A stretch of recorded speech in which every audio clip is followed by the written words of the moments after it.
tomo primero es histórica. Recordemos que el TIAR, y eso se habló mucho antes de que entráramos en toda esta fase de la lucha, era un mecanismo obsoleto, un mecanismo que no se venía utilizando. Ajá. Y digamos, estamos viendo como el TIAR revivir, buscar un nuevo propósito, ya no su propósito original, muy en el estilo de la Guerra Fría, muy confrontación Estado-Estado, sino en esta idea de desestabilización de los estados, de lucha contra el terrorismo, la violación de derechos humanos y otra serie de amenazas, digamos, mucho más modernas. Lo que nos dice entonces que es muy interesante más bien el futuro ahora del TIAR, porque después de la crisis venezolana podríamos quizá utilizarlo en otros casos, quizá Nicaragua o Cuba. Entonces, Demostrado que la vía militar no es precisamente la única opción del TIAR, como se dijo en algún momento. por supuesto, o sea, el TIAR siempre contempló la opción militar como la última opción. Y en su historia de aplicación, que no es tan larga, jamás se había utilizado, se habían utilizado otras medidas, pero estas medidas que están aplicando son bastante profundas porque la lista consolidada que se dio de 29 personas, ok, es la primera parte, pero se han discutido y se mencionó, creo que fue el comisionado Borges que lo mencionó, se han discutido al menos 2000 nombres. Sí. Lo que hace es que la red operacional del TIAR, es decir, la parte más operativa de funcionarios de los distintos estados que están permanentemente colaborando y comunicándose tras bastidores, están compilando de alguna manera una lista más extensa. La resolución que se aprobó, de hecho, menciona la idea de generar un mecanismo, un criterio un poquito más específico de cómo sacar o poner personas en esta lista, solo que está, bueno, esta lista inicial de 29, digamos, Como los grandes nombres. son pues, como ¿no? los grandes nombres. Sí. Entonces fue como más sencillo elaborarla. El único estado, Panamá, se abstuvo por una cuestión muy técnica de criterio que decía que debería aplicarse un criterio técnico desde el principio, incluso para la lista inicial, pero eso no afecta de ninguna manera lo que se está decidiendo. Mencionas Panamá y es que la resolución es específica al señalar que para aplicar estas sanciones se va a tomar en cuenta la legislación de cada país y también, digamos, las normas internacionales, cómo se coordinan, tomando en cuenta que la legislación de cada país es distinta en general. Bueno, precisamente ahí es donde entra el TIAR como soporte en muchos de estos estados, porque ¿cuál era el problema en Latinoamérica? De que muchos de los estados latinoamericanos generaron o profesionalizaron sus políticas exteriores y sus políticas internas en periodos en que la idea de la no intervención era increíblemente popular.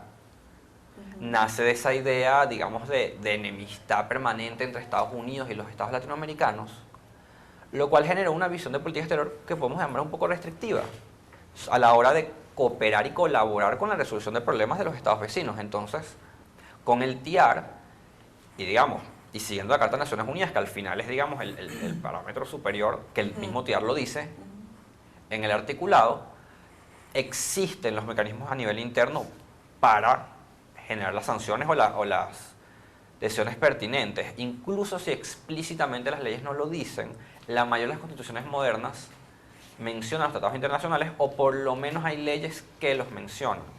Y eso, digamos, es suficiente para tomar ciertas medidas de la restricción de entrada a una persona a un país. Es algo muy normal, sencillamente se está aplicando un razonamiento diferente.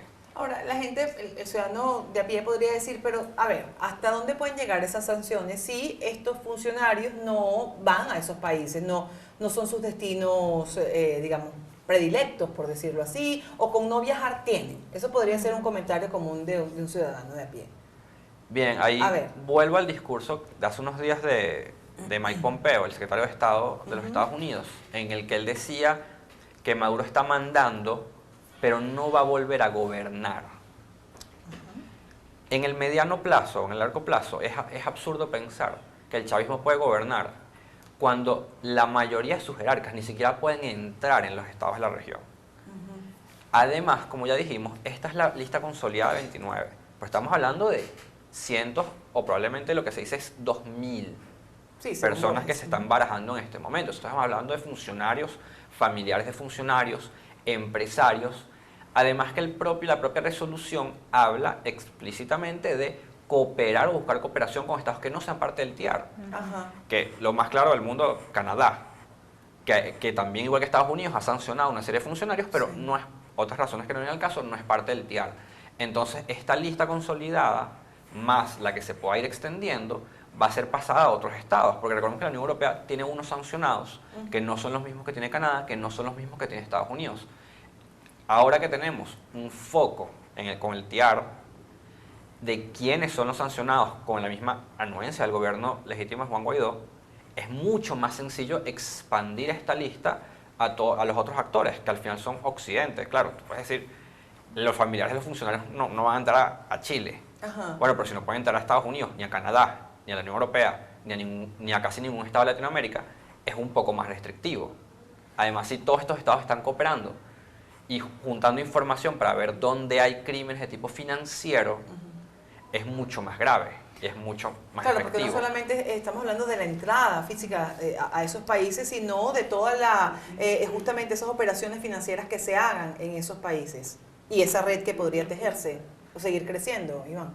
Exacto, porque aunque la resolución no habla explícitamente de sanciones por negocios financieros, remite a la resolución que se hizo en septiembre, la cual hablaba, y sí se habla en muchas ocasiones, de cooperación a nivel policial, de inteligencia, de unidades de inteligencia En financiera. septiembre lo hablaban de inteligencia Era financiera. parte de lo justamente, que ¿no? se planteaba allí y la pregunta es, si la dejamos sobre la mesa porque tenemos que hacer una pausa, si en esta próxima reunión que se está planteando para el primer trimestre de 2020 podría abordarse el aspecto financiero como parte de las sanciones y de la investigación que se está realizando.